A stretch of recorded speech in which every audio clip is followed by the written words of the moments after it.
Hey everybody, this is Kelly, the HammyMamma, and welcome to Surviving Parenthood. This week's episode is on parenting struggles. So, if you're like everyone else on the planet, you have parenting struggles. I'm having one right now. No. Okay, so as far as experience, I mean, I am fairly new to all of this. My daughter Eden had just turned 7 months old, so she doesn't require a whole lot of parenting. You know, just fulfilling her basic needs, feeding her, and you know, establishing routine is very important at this point. But that's pretty much it as far as she's concerned. My son, on the other hand, is another story entirely. He is 21 months old, and like other 21-month-olds, they are asserting their independence, they're forming their own identities, they are testing boundaries. He, of course, requires a little bit more parenting. Now, admittedly, I mean, I've kind of recently stepped back to look at how I'm parenting him, and I think that I'm guilty of maybe babying him a little bit too much and not giving him enough credit as far as, you know, how much he understands. So, because I've kind of been like, oh, you know, he's not going to understand, he doesn't understand, you know, we'll discipline him later, and that's not going to work. I realize now that it has to start, like, now. So he does understand, you know, I'll say no, like if he goes to climb on something or he's doing something he's not supposed to do, and he will stop and he'll go, no. And then he'll get upset because I stopped with his behavior, and he kind of, you know what I mean? But he's fine after that. So I know that he understands that. As so far, there really aren't any consequences to when he does something wrong, and that's something I need to implement, definitely. You know, we're probably going to do some kind of like calm down corner type thing.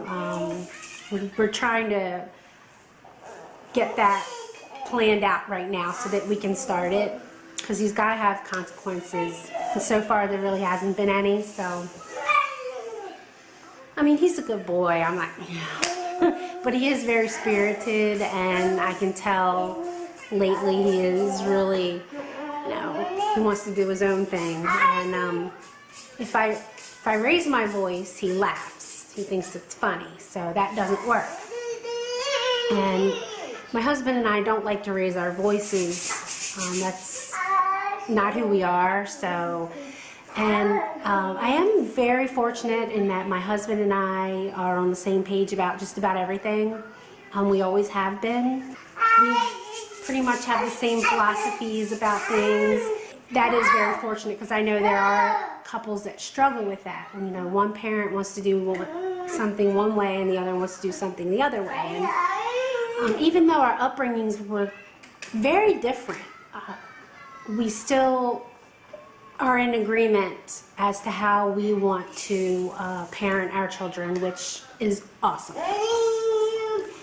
So then the other, I guess, another parenting struggle that I have with actually myself, because it's not really my son's fault, is surrounding food. We really struggle with that, and I know I have not been consistent, and that's one thing I need to correct. I need to be more consistent. But you know, he's always struggled with a very sensitive gag reflex. He's always had a very strong reaction to textures. So food has been very difficult for us. He if he puts a food in his mouth that doesn't melt or doesn't get mushy and that he can swallow, he'll just projectile vomit everywhere. So it has been very difficult finding things that he likes, that he'll eat.